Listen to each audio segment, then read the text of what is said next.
Hi everybody, welcome to Meditate and More. This is actually the third time I've tried to start this reading. So the cards are all laid out and what I'm doing is a reading for the next week for you. Wherever you happen to come across this reading, it will be from your now for the next 7 days. So as I've explained before, I intend for these readings to be at a group consciousness. And whenever you are a vibrational match for this particular reading, you will find it and come across it. And hopefully it will give you some insight and understanding as to what's going on. Okay, so I've dealt out my cards. What I have is, I usually do my readings. If there's a particular card that isn't very clear, I will pull another card until a story appears. And then I'll explain the story. So this card here is the crowning card. You've got your near past, your here and now, into the near future. These cards here, they're a little bit difficult to see. The answer, if you had have asked a question, the energy surrounding you, your hopes and fears moving forward into the future. Okay, so what we have here is the Four of Wands. So the Four of Wands is this week's card for the crowning card, which is completion. So I really like this card because the Four of Wands typifies foundation. It's got four balanced wands that refer to the corners of a square rectangle shape. And this to me is talking about having laid your foundations and having laid them solidly in your life and using that foundation as a launch pad to move your life forward. So that could be projecting yourself forward. It could be consolidating your life. So typically the key word here is consolidation. So it's consolidating what's yours in your life before you move forward, and anchoring that energy in so that you have a solid base. So it's a bit like you wouldn't build a house on a sandpit. You'd build the foundations, you would dig the foundations and you'd put the concrete and the reinforcement and you'd have a plan and you'd build up from the parts that you dug out and concreted first. So this is saying you've done all that work, you've dug up the areas that needed reinforcing to be able to support the walls, the roof of your life. What you have here is the card that was at the base of the deck after I shuffled it. So the Prince of Pentacles to me talks about a time of, he heralds a new beginning. On top of that, you've also got the Fool, who is right at the start of the deck. He's a major arcana card. And what we have in this reading is actually quite a number of major arcana cards. So they're the beginning of the deck. And they talk about major events or major turning points in your life. So there's 1, 2, 3, 4, 5, 6, 7 so far, 7 major arcana cards in this reading of 11 positions typically. So it's saying that in just about every area of your life, there is something major occurring. So this card here is the card of beginnings. You're right back at the beginning again, except this time you have and that beginning is being heralded, but you have a solid foundation to start to launch yourself from. And the card here of the Ace of Wands is again about beginnings. I think it's the only, you've got this 10 card.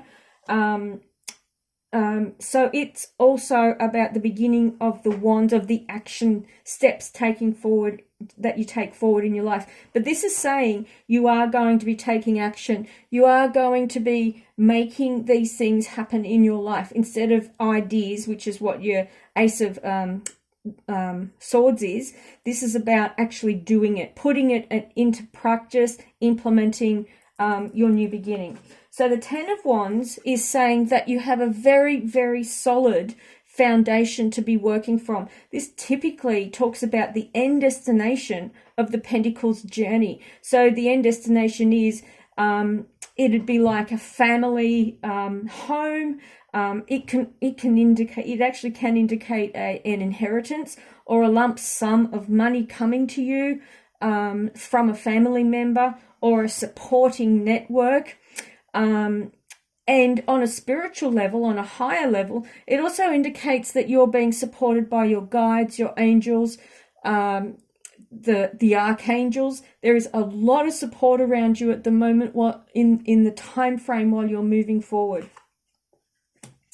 These three cards are very interesting because they're in the near future for you, and this is the next 6 days. So the three of these cards with the crowning card are going to tell a story. So in the next 6 days, which is within the week of whenever you come across this reading, so note it in your diary. I like to do this. I like to test myself and to see whether I'm full of it or not. And I write the date of when I wrote the note, and then when I come across it in my diary, I tick it off if I'm right, or I just bong bong if I get it wrong. So the Lover's card, the Death card, and the Wheel of Fortune are all talking about something that happens leading up to and from the next 6 days moving forward. So at this point in time, the Lover's card indicates having outgrown a situation, wanting something more for yourself, but just sitting in that space and going, I don't know what I need to do. Sometimes it's a job, sometimes it's a friendship, a relationship.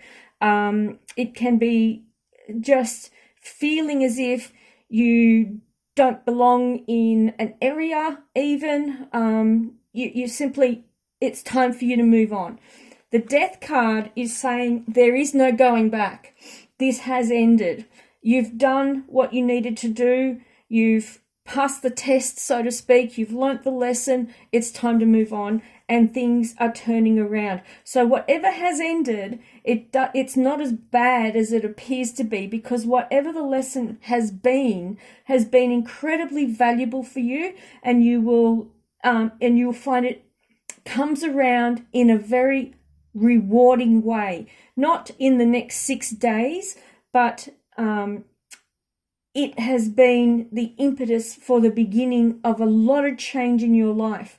So this Wheel of Fortune is what's going to pan out and play out in your life in the next 6 days. The Lover's card is simply the number that's giving the time frame for this to occur. Sorry if it's a bit glary. And this card here is the card of completion and consolidation as well. So this is saying, this is anchoring in this energy into your life in the here and now. So what we have here, if you had have asked a question, you've got the Hermit card, which is saying that having moved through that period of change, of wanting something more, things having ended, and then the Wheel of Fortune picking up and moving you forward. The Hermit is saying, I'm taking this journey forward, but I'm just going to do it and give myself some time out.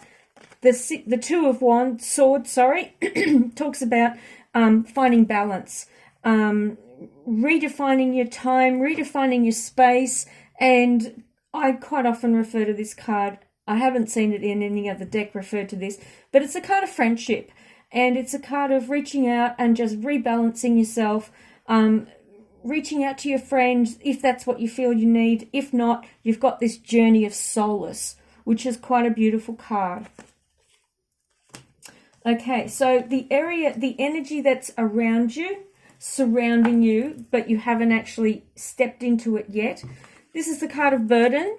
It's not a particularly nice card. It just says that it's being acknowledged that you're feeling the burden of something around you.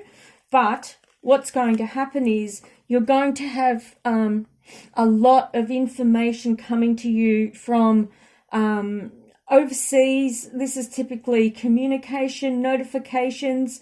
This is the card of signals, and it's signaling that the doors of opportunity are opening up for you. So this is a very fortuitous card, but it's really important to understand that not everything that's good needs to be a burden. That you can grow and expand and evolve, and it doesn't mean that it's more energy that needs to be expended. it simply means that even part of that evolution process is releasing that burden, learning not to take responsibility for what's not yours and not feeling bad about it when you don't, celebrating the fact that you're learning to hand back the responsibility to those that haven't taken it on in the past, and taking on board what's yours, owning it, and then moving forward from there. So your hopes and fears, this is the card of abundance. I love this card. It usually shows up with the 9 of hearts as well, or the 9 of cups. This is the card that comes just prior to the 10 of pentacles. So this is saying materialistic abundance. This is saying you've actually achieved it, which is good because it's saying this is just your hopes and fears. So what you're actually wanting for yourself does come to pass. I really like this because it's more than just physical material stuff. It's actually the feeling of abundance. The 9 of cups, which card usually comes up with this one, is the card of fulfillment. But this is feeling abundance of time, of energy, of support, of friendship, of, as well as money, finances, physical belongings type of thing. So it's abundance in general, and abundance on an expanded, evolved perspective. So abundance of gratitude even. All right, so this is what I've done accidentally, or maybe not, I don't know. There's a double layer of moving into the future. So I will just read this. I actually thought this was your hopes and fears. So there's a bit of another layer to it, I guess is what you'd call it, because that's what it still feels like. So this card here is the card of somebody who's moved into a new job and just feeling their way. So it feels like there's a new beginning, which these cards here, the Prince of Pentacles, this is the Princess, and the Fool card are all indicating new beginnings. That you're just feeling your way through this new time, and you're just not quite comfortable or confident in yourself yet. Excuse me. This is the card of the 5 of Hearts. Talks about disappointment in your life. Something has gone. There's 3 hearts that are broken and 2 that continue to